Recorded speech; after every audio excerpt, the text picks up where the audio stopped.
Climbing Gold is a production of Duct Tape and Beer, with support from the North Face. Never stop exploring.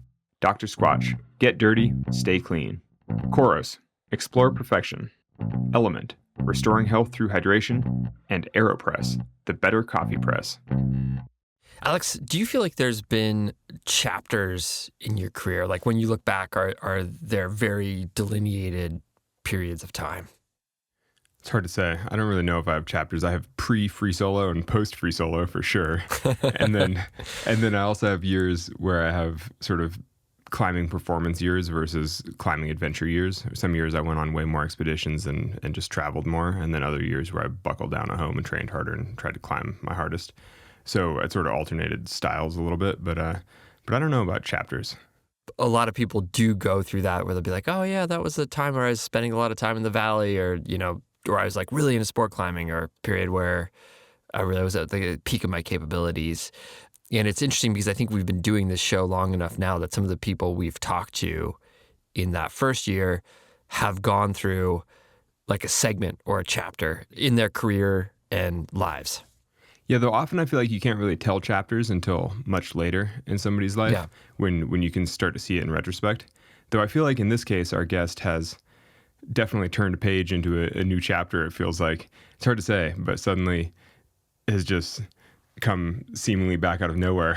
I don't know, when we talked to him 4 years ago, it felt like he was in a wildly different place, and talking to him this time, it's so exciting. It's interesting to see. It's just a whole different thing. So Kai Lightner, he was a phenom. He was one of those people that came onto the scene at a pretty young age in their lives and was turning heads. Yeah, I think Kai represented that next generational talent, the sort of quintessential, like, this is the next generation. Because by the time he was 12, he was climbing 513 outside. He won 12 national titles in a row. He climbed 514 at age 14. He basically did all the things that you expect from a child prodigy. I feel like when we spoke to him in 2020 for that first season of Climbing Gold, Kai was in college. He was uncertain about his professional career and whether his body would let him climb at the previous best. A lot had happened. He'd struggled with disordered eating, nagging injuries followed. His mom, who has been this incredible advocate and friend to him, had a health scare. He struggled at competitions. And it seemed like it was hard for him to see the exact path forward back to a place where he was climbing 514 plus, like he had been. But 4 years later, Kai is on a tear. Yeah, Kai has just had the best climbing season of his life, or really of any of our lives for the most part. Basically, like, he's had one of the better climbing seasons of anybody in the last couple of months. He climbed 3 14Ds in a week in Santa Lina earlier this spring. He climbed Life of Villains, Death of Villains of 14 plus and a supposed 15 minus at the Hurricane in southern Utah. It's a pretty exceptional return to form for Kai Lightner. And it's interesting because I think now, seeing the performance that he's had this season, you can look back and just see his previous struggles over the last couple of years as sort of a natural sort of coming of age. You're like, his body changed. He grew a lot. He got bigger. He went to college. He sort of adapted. And boy, has he actually adapted really well. It's like it's kind of like any transition where you're like, it just takes a little while to adapt to the new normal. And then once you do, it's game on. And it turns out that he hasn't lost a single scrap of his talent. It's like he's just as good as he ever was, climbing just as well as ever. I just love seeing child prodigies succeed, because I feel like there's this very perilous road to go from being a child prodigy to being a successful adult, because it's just so fraught as you make the transition from childhood to adulthood. And, obviously it's too soon to tell for sure, but it's just great to see Kai navigating that so adeptly. Yeah. Yeah. I think the biggest thing that to see the difference is what shifted mentally for him. Like, what changed where 4 years ago it was sort of hard for him to see the future, to now where he's just seems like he's having a blast. So yeah, let's dive in. I'm Alex Honnold. I'm Fitzco Hall. This is Climbing Gold.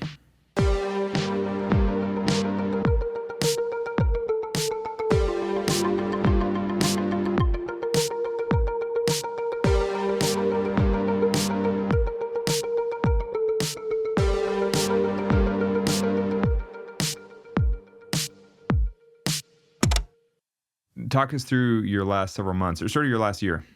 how's my last year been? So I guess if you started back in April, I think I had just come back from my first Santorini trip, and I guess I just discovered that like I didn't suck at rock climbing anymore.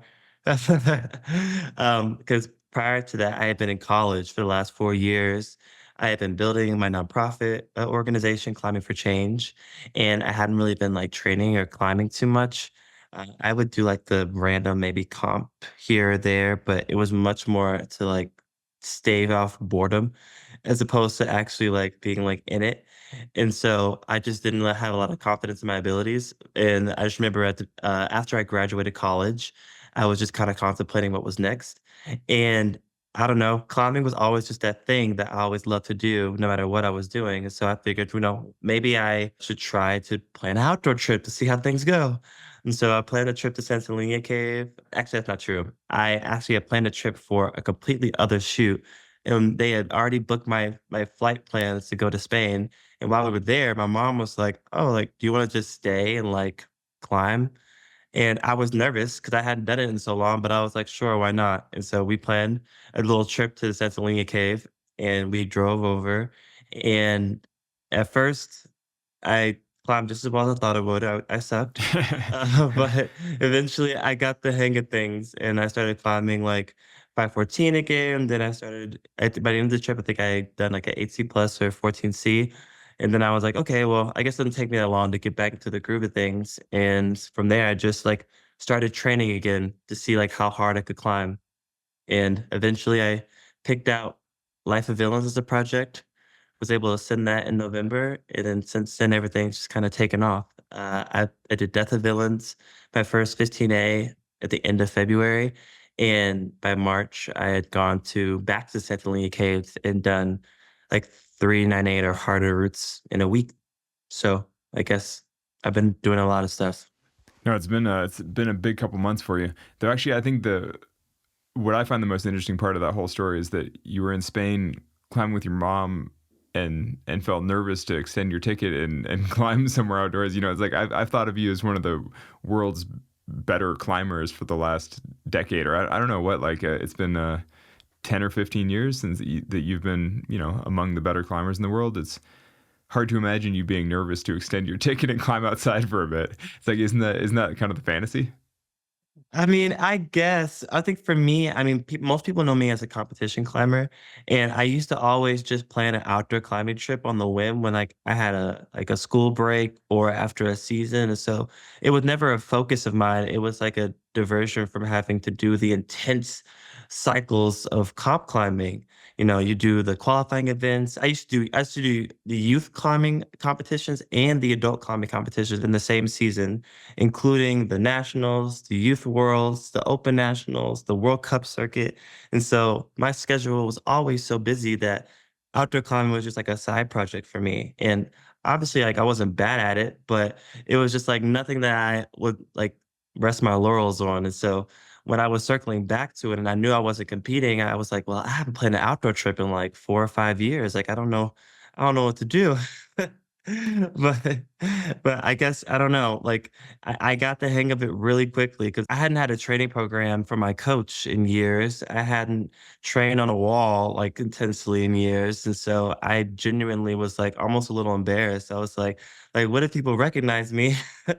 It'd be like, like it's like one of those things where like I was a little bit self-conscious, but I got over it eventually. Yeah, that's fair. I'm like, I assume people do recognize, It's like there aren't that many just freaking strapping black men at the crag in Spain. Well, I was about to say, I remember when I was at the crag in Santorini, the comment I always got was like, "Wow, like you climb so gracefully, but you look like you shouldn't." And I was like, "What does that mean?" I mean, and I got it, like I'm gonna be the biggest person at the crag anywhere I go, not only just in stature, but like in size. Like I have a pretty like bulky build, and so I think for me, like, I never even noticed until people started pointing it out to me, even when I was a kid, like, because I think I was just like, I just climbed the way it naturally makes the most sense, like I reach the holes that are closest to me. I put myself in the body position I was trained to look for, like nothing was abnormal until people started to like point out the fact that wow, like you're so much bigger than all the other kids, or eventually he's gonna outgrow the sport. And then that's when I was like, oh, like maybe I do look different, like I think it's one of those things where I never even thought about how my height or weight or any of those things would impact my climbing until people like made it a big deal and then made me internalize it as a big deal. And so I think that's why for me, like even this time around, it's like so important for me to like put things in perspective. And it's like, I mean, I'm 24 years old, like my body works perfectly fine and I can climb or achieve anything I want as long as I work hard and I'm still motivated to do it. So What's your ape index? I'm plus 7. Oh So my I have god. 7 inches. Dude. Dude, that's a big Yeah. reach. Yeah, no, and so it's so funny because people tell me how much bigger I look on the wall than I do in Yeah, because you person, can and it's spread out just so because my far. arms are so long. That Yeah, is that exactly. is incredible. That is amazing. I think I'm gonna attribute your recent success just to a plus seven. I mean, that's next level. No- You wouldn't be the first. We'll be back with more after the break.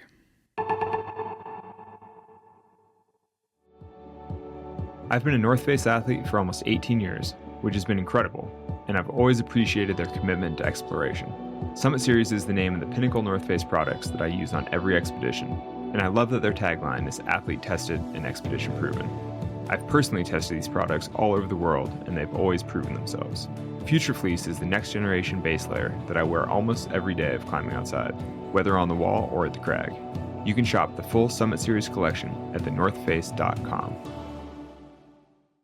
Element is a zero-sugar electrolyte drink mix formulated with a science-backed ratio of sodium to potassium to magnesium. Each packet delivers a meaningful dose of electrolytes, free of sugar, artificial colors, or other dodgy ingredients. It tastes great, and I've used it extensively on expeditions. Element is formulated for anyone looking to restore health through hydration, and is perfectly suited for athletes, folks who are fasting, or those following keto, low-carb, whole food, or paleo diets. Try Element totally risk-free. If you don't like it, they'll refund your order, no questions asked. So whether you're new or returning Element customer, you can get a free Element sample pack with any drink mix order when you go to drinkelement.com/climbinggold. That's drinklmnt.com/climbinggold. The link's in the show notes. Dr. Squatch crafts natural, high-performance personal care products with no harmful ingredients. I don't shower often, but when I do, I use Dr. Squatch. I especially like the Wood Barrel Bourbon Bar Soap. From soap to shampoo to conditioner, they help me look, feel, and smell my best for whatever adventure I choose. They're offering new customers 20% off any purchase with the code ClimbingGold. Or you can go to drsquatch.com/climbinggold. The link's in the show notes. Dr. Squatch. Get dirty, stay clean. Yeah, so speaking of the working hard and being motivated, so talk about this latest round of outdoor climbing. I mean, how did you get motivated again? How did you start training again? I mean, what did it feel like to suddenly tap back into that strength that you have?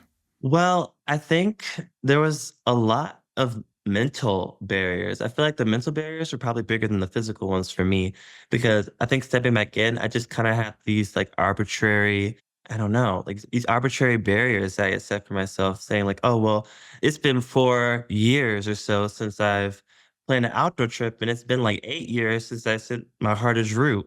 I'm like, and I'm a completely different person. Like, if you put me at 15 when I say Aravea next to me when I said Life of Villains, like these are two different human beings, like size wise, age, like everything. So I'm just like, I don't know where to start.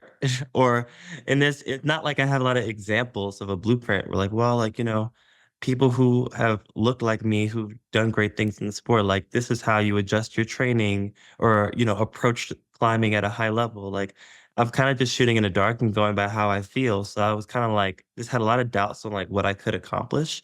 And I kind of had to just convince myself, well, like if I zoom too far out, the big picture feels a bit daunting and messy. So I just have to zoom into like the individual things that I can control, which are my daily trainings and how I'm processing the small projects that I'm setting for myself in the gym.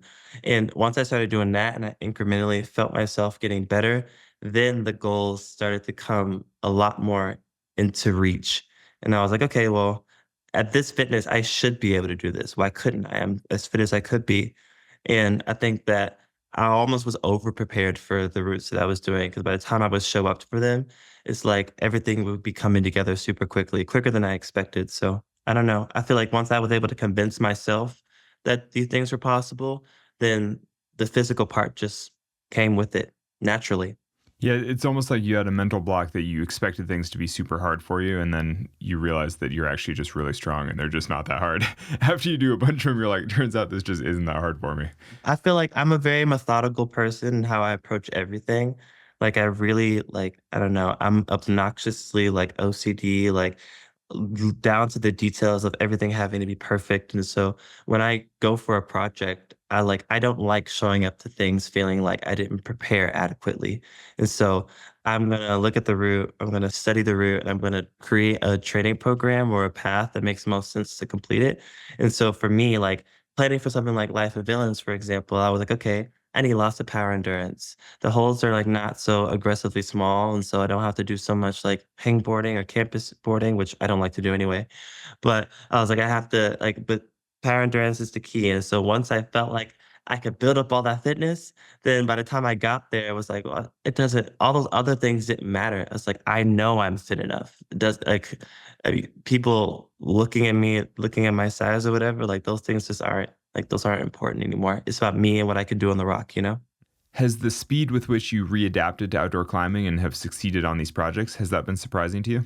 Definitely. I mean, even when I was a kid, the idea of doing 5:15 felt like a just a ceiling that was so high that, like, I never even thought of it as a goal because it seemed just too out of reach. Especially, like, I started climbing in 2006, and back then, I feel like, I mean, 515A was the hardest route in the world, you know, like, I mean, Chris hadn't sent Jumbo Love, like, that was just, like, what it was, and so, even when I was first talking to my coach, he was, like, telling me the grace that exists, and as a kid, I was like, "What if I climbed 515?" And they were like, "Well, you know, it's possible maybe if you work hard enough," but it just never seemed like a thing, and also everybody who was doing it at that time just looked so different than me and came from backgrounds that were so different than me. I'm like, I didn't climb from a climbing background or a climbing family, so I'm like, that just didn't even seem like anything I could resonate with. I just didn't have an example that made it look like it was possible, so I just never thought about it. But I feel like it's one of those things where people see things that's so high, the ceiling being so high, until you start to work hard enough for the goal to get closer. And once it becomes a reach, it's almost sometimes a bit overwhelming because you're like, whoa, it's like right there. What do I do now? Like when I showed up to Death of Villains and by like session 2 or 3, I was one hanging it. I was like, oh, what now? I guess I gotta like put myself in sending mode instead of projecting mode. And like that's a different mindset. I don't think I was so ready to do that so quickly, but I think, yeah, I had to, like, almost recenter myself and convince myself I could do it and that it was possible, and then show up with that mentality on the rock. But, like, that can be hard sometimes when you set goals that seem so beyond you, and then you get there and they're not that beyond you anymore. They're actually really, really close. Yeah, that's actually interesting. I mean, could you talk a little more about that recentering of mindset from project mode to sending mode? Because I've experienced that on some projects of mine around home, and it's a surprisingly hard mental shift to go from I'm working on this thing to I'm about to do this thing.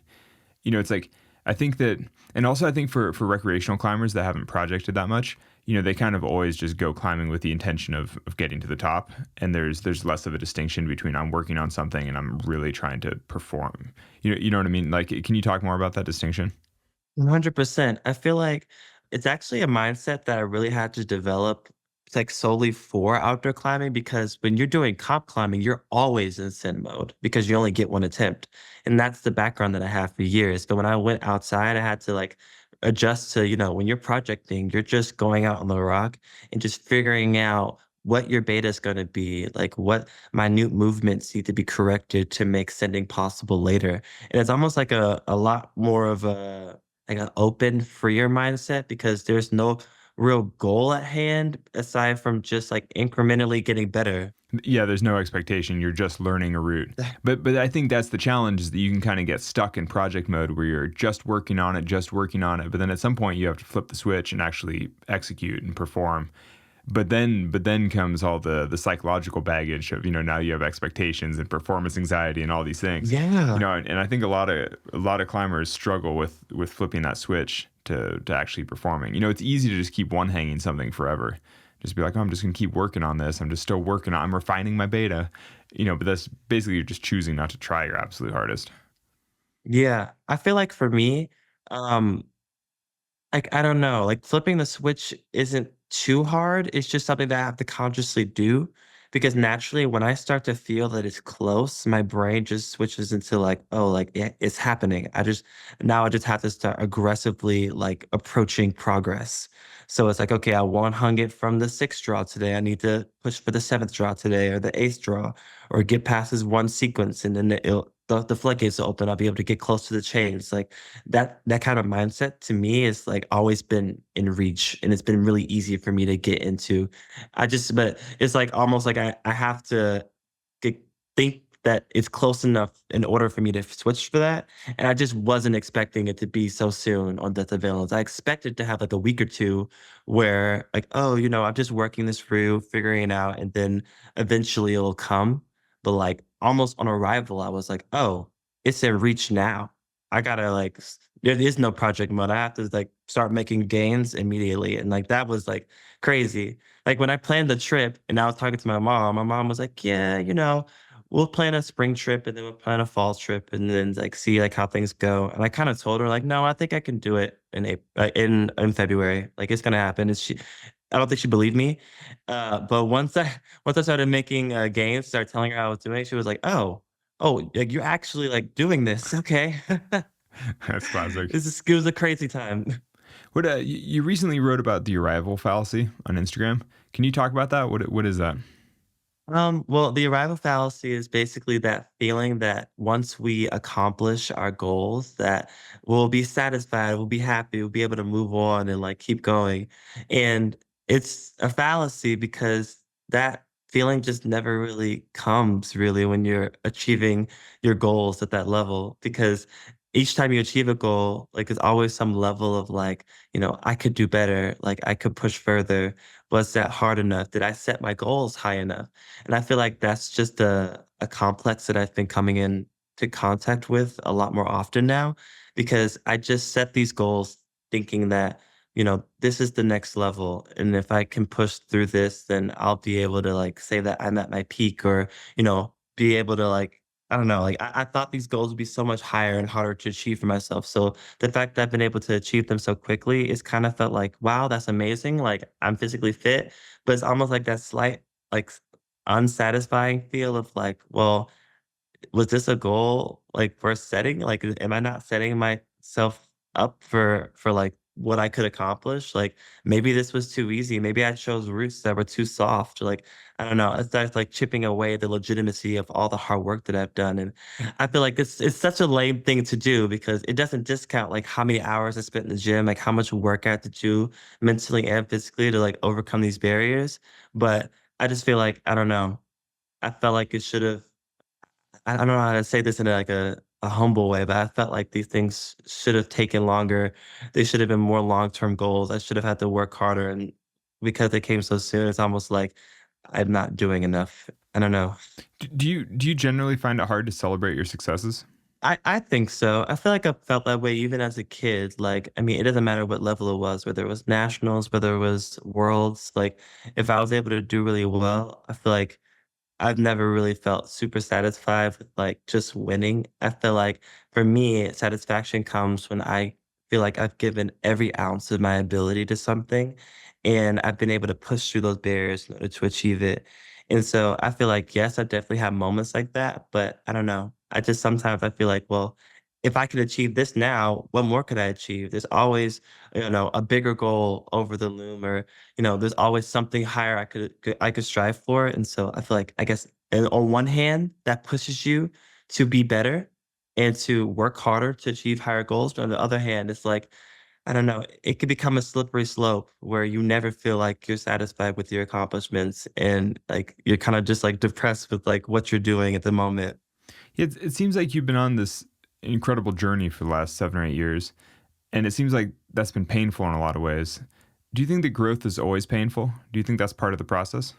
Yeah, I feel like change is uncomfortable for everyone. And growth is a inevitable part of that process where, like, if you want to be better, if you want to progress further in anything, you're going to have to come in contact with change. And at each step, sometimes that's like tangible physical change in front of you, like, moving something around or like physically working hard for something. Sometimes that change is mental, where it's like coming in contact with some of the demons in your life or the things that make you uncomfortable that you have to work through that are keeping you from going to that next level. And when you have to ask yourself those hard questions, when you have to push through those mental barriers, you have to force yourself to be in uncomfortable positions that you never wanted to be in to begin with. So I feel like that process has been really like interesting and difficult at times. But I'm so grateful that I put myself in that position because once I was able to work through them, I feel like the floodgates have been able to open for what I believe is possible for myself, not only just, on the wall with a rock, but in my life in general, whether it's, pushing for more with my nonprofit organization or, pushing further in like my life and my career. I feel like I'm really grateful that I was able to do that. Yeah, well, how do you find the personal motivation? I mean, when you talk about change is always hard for all of us, and growth is challenging, can be painful. It's like, where do you draw the motivation to keep pushing yourself, to keep basically to keep changing? Like to dive back into try hard, to train. I mean, and even just the day to day, like the grind. I mean, like, where do you draw motivation? I think the motivation for me is strictly internal. Like I don't know where it comes from, but as a kid, I've always just loved the feeling of pushing myself beyond where I thought was possible. Like, if I'm in the gym, like I don't feel satisfied with my training unless I feel exhausted. Like I've really done the work and I'm like deserve to rest or in competitions, like I feel like I'm not satisfied until I feel like I've achieved the goals that I've set out for. And so I don't know, like that feeling of like constantly pushing myself beyond what I guess physically I thought was possible and mentally I thought was possible. Like it just feels satisfying. Like it's hard to sometimes put in words. And so I feel like even now it's like, well, it's almost like, okay, well, if I did this, imagine what I could do if I worked a little harder. If I raised my reps or changed my program to work a little harder. And that feeling is exciting. It's like what gets me up in the morning. I don't know. I mean, you're saying that success doesn't bring happiness, and that you find joy in the striving in the process, whatever. I mean, that's all sort of cliche, like love the process and not the results and that kind of thing. But, are you happy with your results this year? I mean, yeah, I mean to say that I'm not proud of myself would be, disingenuous. Like I feel like I'm more so like impressed with like I guess how I was able to deal with the process because I mean these are things where I mean a year or two ago when I would have to ask myself these questions, like I didn't even deal with them. 'Cause I just figured, my climbing career, the hardest parts of my climbing career in terms of climbing and grades was beyond me, like in the past, and like I was moving on to something different. So I just feel like I don't know. I was able to just like I don't know how to say this in a way that's like not cliche, but I feel like I was able like to go to therapy, like talk to the people closest to me and really like regroup myself in a way mentally where I feel like so free in my process. Like I'm not worried about what the world thinks of me or, what my coaches think of me or what, 8A thinks of me or something crazy, It's all about what I want for myself and the goals I set. And if I can satisfy myself in the process, then the rest of it doesn't matter. And I feel like that's a really freeing space to be in mentally when you're working hard and trying to set goals for yourself. Yeah. Does it almost feel like you got a second chance at climbing? Absolutely. I feel like, you know, even in my childhood, when I felt like so much pressure externally from other people, it was so hard for me to accept failure, not because I didn't know it was a part of the process, but because I was so worried about, what everybody else thought. Like, would people think less of me? Would people think that, I'm not a good climber or that I didn't deserve X, Y, and Z? And I feel like that pressure was crippling. I feel like it stunted my growth as an athlete because I was afraid to put myself out there in certain ways because I didn't want the perception of failure to derail my like status as a climber. Like, I feel like I already stood out and there's already so many eyes looking at me that if I was failing, then like I was legitimizing people's doubts about me almost. And I don't know. I feel like I carried that with me for a really long time, but I feel like this time around, I've just decided that I can't worry too much about what other people think and put a lot of weight on that because I will always put myself in the box that everybody else thinks I deserve to be in. And I just think that that's not fair to myself. Like, I should be able to be the one creating my own boundaries and pushing my own limits. And I shouldn't be allowing people to confine me in that way. And I feel like once I was able to believe that piece of it and let all that other stuff go, I don't know. The sky feels like the limit for me right now. We'll be back with more after the break. The team here at Climbing Gold uses AeroPress to make our coffee because AeroPress combines the best qualities of a few brewing methods into one cup, and it was designed for travel. You can take it anywhere you go. Compact, durable, and reliably delicious, it's perfect for van lifing, climbing adventures, or air travel. AeroPress just released a new set of clear colors, blue, green, purple, red, and more, so you can add a touch of color and personality to your brew wherever you are. AeroPress is also shockingly affordable, less than $50, and we've got an incredible offer for our audience. Visit aeropress.com/climbinggold. That's AEROPRESS.com/climbinggold and use the promo code climbinggold to save 20% off your order. The link's in the show notes. That's aeropress.com/climbinggold and be sure to use Climbing Gold at checkout to save 20%. AeroPress ships to the USA and over 60 countries around the world. It's time to ditch the drive-thru, toss the French press, and say yes to better mornings fueled by better coffee. And we thank AeroPress for sponsoring the show. I first found Coros when I was looking for a GPS watch that could track my biggest outdoor adventures. I needed something with a massive battery life that was also robust enough to handle the climbing. As it turns out, Coros is the only GPS watch brand that has done some serious development for climbers, from multi-pitch GPS tracking to indoor programmed workouts. The watches have a mind-blowing battery life. The Vertex watch series lasts for more than 100 hours in GPS activities, so I only need to charge it once every several weeks. I only need to charge my watch so sporadically that I can never find the charger because I haven't used it in 6 weeks.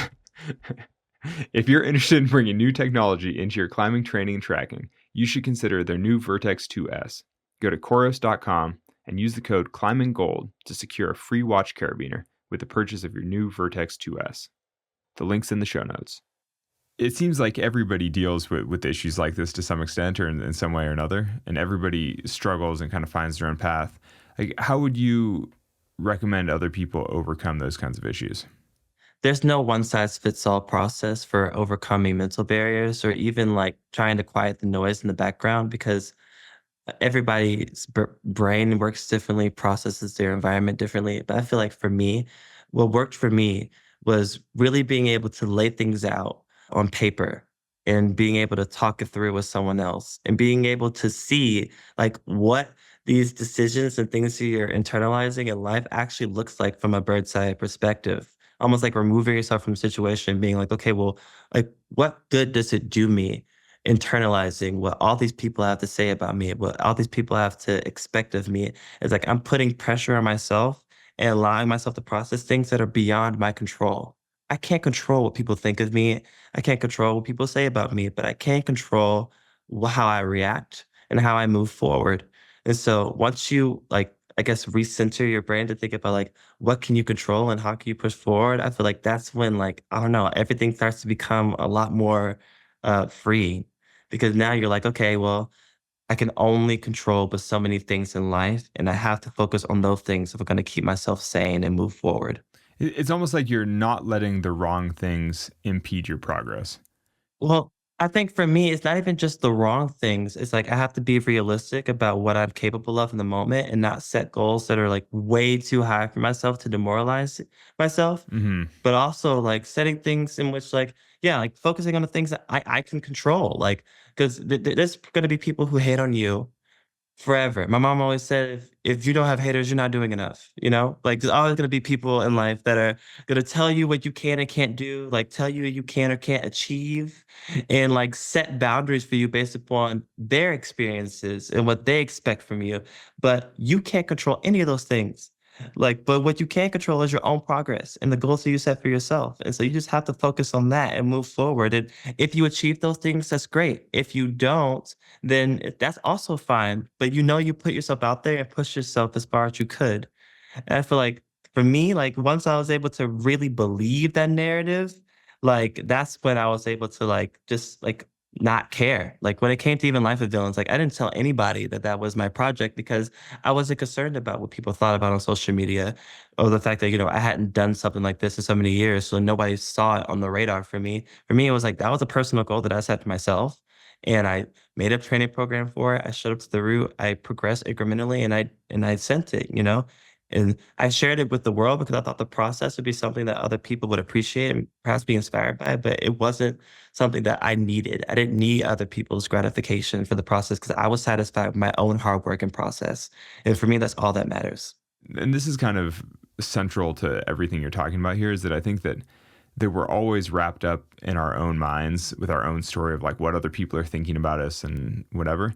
But the reality is that most people are probably well intentioned and thinking well of us. You know what I mean? Because like almost anybody that hears the name Kai Lightner thinks, oh, that's a really strong climber that can climb really hard things.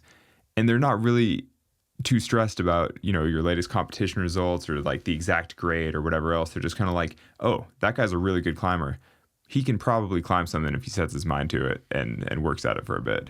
You know, whereas I know that on the inside for you, there's way more going on with like, oh, but you know, have I trained hard enough? And what if they think the route's soft? And you're kind of like, you know what?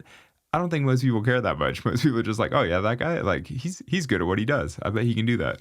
It also could be a product of like again, like being a comp climber, you grow up under the eyes and thumb of like a team of coaches and physios and teammates and competition athletes and competitors. And so you're constantly used to being watched and judged and having to internalize a piece of that to be better at your sport because you have to take feedback in order to like grow as an athlete.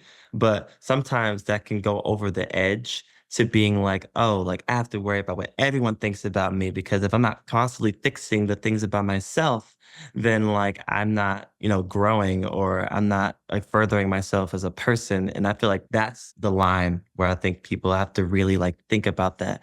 Cause like for me, I feel like as a kid, it was hard not to care about what people thought of me. I feel like most kids do, but I feel like as an adult coming back into the sport, being a bit older, having a bit more like perspective on life and like being able to even step out the sport for a bit and realize like, put my own accomplishments into perspective and realize like how much I was able to do.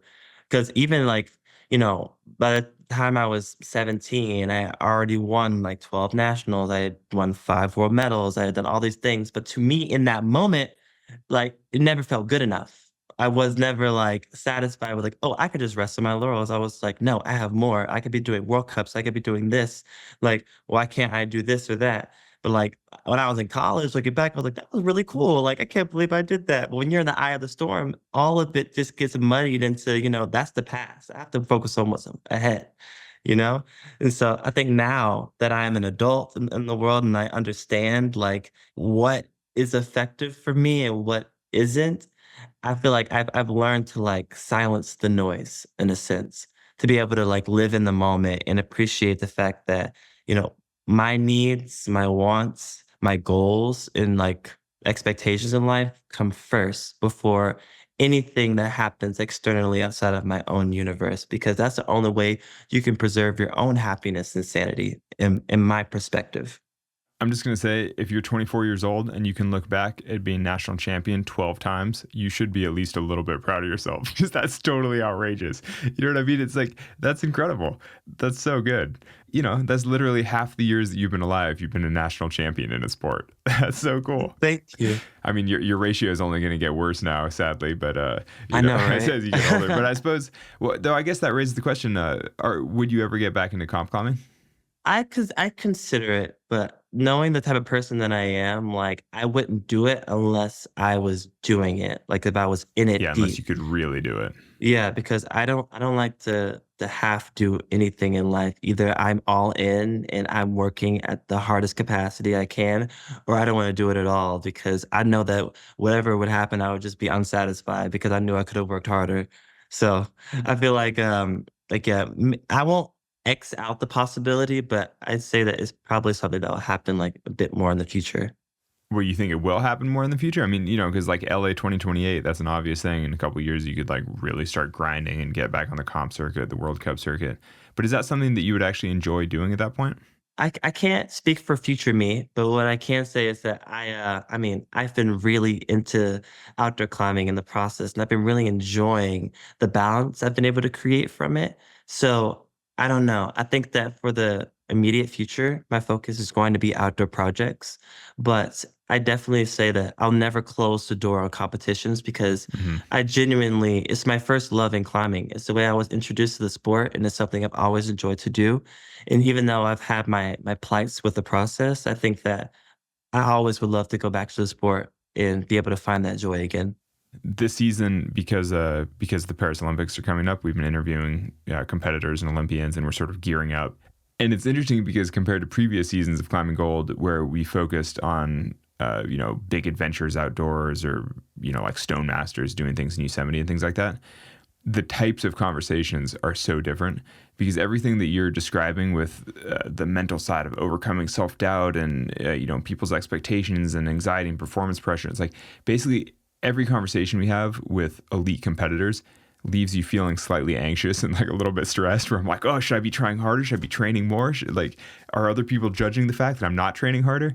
Like every conversation has at least some big journey down avenues of self-doubt and stress and anxiety, and all the outdoor focused conversations are all just like, we're having a great adventure, we're having good experiences. It's basically it's so much more fun.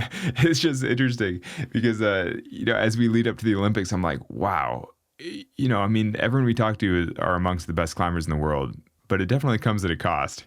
Because when you talk to ex Stone Masters, there's just none of that baggage around it. There's like none of the extra stress surrounding climbing. It depends on where you pull your motivation from as an athlete and as a person. Because I feel like for me, since I was a kid, I've always thrived under pressure. Like I need the pressure cooker in order to perform at my best. Do you want the pressure cooker though? I hear you saying that you need it, and I believe you for sure. But do you like the pressure cooker? Like, do you want to be pressure cooked all the time? I mean, not all the time. I mean, geez, but Yeah. yeah, but I feel like that's the thing. Like it's about managing the pressure because when you're able to, I feel like for me, the scale started to tip when I started to feel like things were no longer in my control. So whether it was I was growing or I was like facing the effects of having an eating disorder for a long period of time, like once I started not being able to control my progress as an athlete, then that's when the negative thoughts and the anxiety started to come of like, I can't guarantee my result or what my future in this sport will look like. And that's like nerve-wracking. But when I feel like things are going well and the process is going well in terms of like understanding like where you are and being able to control that, it's amazing. Like it's one of the best feelings in the world because whether you're winning, whether you're, making finals or just, even if you're just there to just like try your best, you're not maybe like one of the best in the world. I feel like that feeling of pushing yourself to where you think it's possible and being there and being able to achieve it, like that feeling is like it's addicting. Like when you are really at the top of your sport, performing, being put in that pressure where it's do or die. Either you perform your best on this route or you gotta just circle back and try again and train harder for next year because you just didn't have it. Like that feeling of that pressure that comes from that is like I can't explain. It's hard to put in words, but I love it. And even when I do my outdoor projects, I feel like when I was in Santolinga, Ben made a comment. Ben Hanna, who I climb with a lot, he was basically like, "Wow, it feels like a competition in here," because like I had my headphones in, I was doing my routine, I was like setting myself up mentally because I have to create the environment for myself in order to be able to get in like attack mode when it comes to a route. And I feel like not everybody does that, but competition climbing is a path that is very specific. to the person.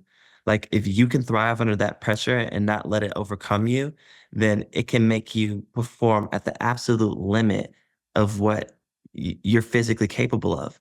And I just don't think there's any other environment you could put in that forces yourself to put yourself in that mentality. Like at least for me, at least. I like that framing that if you're the right kind of person, then comp climbing can help forge you into the best possible climber that you can be. And, Yeah. I'm like, I did comps when I was young, and I don't think they forged me into the best climber I could be. And, it's like, I'm just not that person.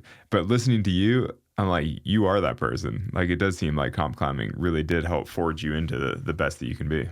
Well, I've had multiple competitions where, I will show up, I will perform like it's almost like a outer body levitating experience, but like when you're in the zone and the crowd is cheering for you and this is the moment that you have to execute where I will like perform beyond what I believed. And then I'll come back a few days later or a week later and climb nowhere near as well on the routes that I was doing. It's like I don't know, like that environment unlocks something in me where I really am able to just push past my limits and really show off my training. And I feel like outdoor climbing, yes, it's a less pressure based environment, but I feel like once it's time to like get into that mode, like I can put myself back in that position to perform, but I get to do it on my own terms. It's not like, hey, I have a schedule where on this day you have to show up, and if you don't show up, then you're just not not good enough at the moment. Like in the outdoor climbing, it's like I get to schedule it, I get to process it, and when the moment comes, I get to just have it come when I want it to happen. I feel like that control piece of it is really where I'm getting a lot of satisfaction from climbing outside. What's on the horizon for you? Have you reset goals now that you've sort of recalibrated your level and your fitness? And it's like I think you were sort of expecting to spend this year getting to a certain point, and you got there, relatively easily. And so, where to now? I don't know. I feel like right now I'm just like mentally recentering myself and planning ahead. Like I have like my mood board, like I have like my goals. Like usually like when I could put it into something I could visualize, that's when I can start planning. And I'm a very meticulous person. I don't like to like people approach outdoor climbing differently. There's some people who like to just show up and build the fitness on the route and like just see what happens. That is against my brain. Like I have to see it, know that it's coming, plan for it, analyze it, and then like accept it. And then I can be able to show up and execute.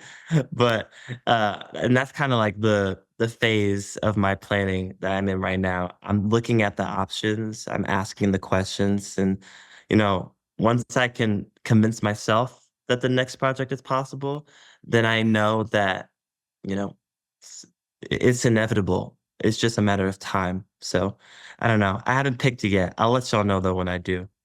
Kai, you've obviously talked about pushing the sport, right? That the sport is always evolving upward, harder. We're reaching new limits. But you've also talked about evolving the sport horizontally. Can you explain to me what that means and how you're doing it? One of the big reasons why I never thought something like Death of Villains would be possible is because I just could never visualize myself at that level of the sport because I didn't see anybody there, like pushing limits of the sport who came from a background like I identify with who looked like me. And so I kind of understood the idea of like having representation to like open the gates of the sport to other people as being really important as a kid. And so to be able to be at this level again, to be pushing a sport and to have people see me at that level who grew up like me, who like are able to see some form of representation of themselves. Like I feel like that means a lot to me because it's more than just a personal goal of sending a hard route. It's a community goal towards like expanding the sport to people who never thought the outdoors was for them or that climbing was a journey that they should even embark on for whatever reason. It's like, no, like this community is open for you as well, as long as you are, able to like dream that big and be willing to put yourself out there in that way. And from a horizontal perspective, like for my nonprofit organization, like we've been like doing so much work developing new grants, looking at new programs and partnerships we could be making. Like I've always been very focused on like the whole way of me coming up into this sport, there were so many lucky happenstances that happened that helped me get here, whether it was like, I couldn't go to this comp, but then, a day after having that conversation, I get a call from my first sponsor saying like, "Hey, we want to help you be able to afford to go places," or the random gym owner who overheard a conversation that we couldn't afford to go to a competition and donating some flight miles so we could get there, or just like random things where it's like we should not have been able to get this far, but it just so happened that fate was on my side.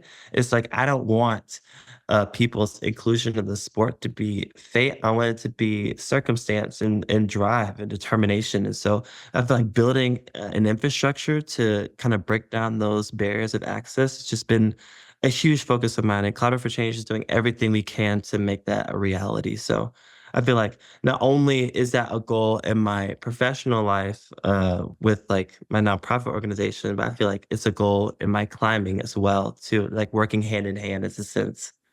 Does it make your climbing feel more satisfying? Like all your recent successes and just in general your achievements as a climber, do they mean more to you when you think that you're doing it for a broader community or to, as a symbol almost?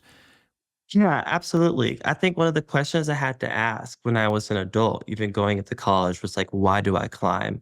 Because I had been doing it for so long that I couldn't even remember a time in my life where I wasn't climbing.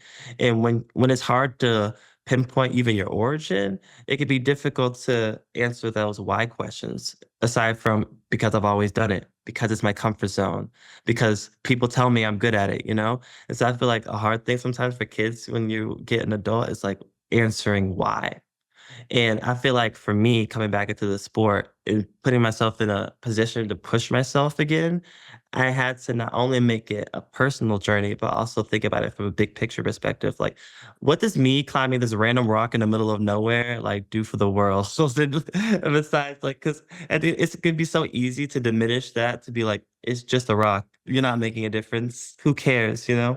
But to think that I'm creating a bigger community impact by accomplishing these things and setting an example for other people, like it definitely makes the accomplishments feel richer and more satisfying.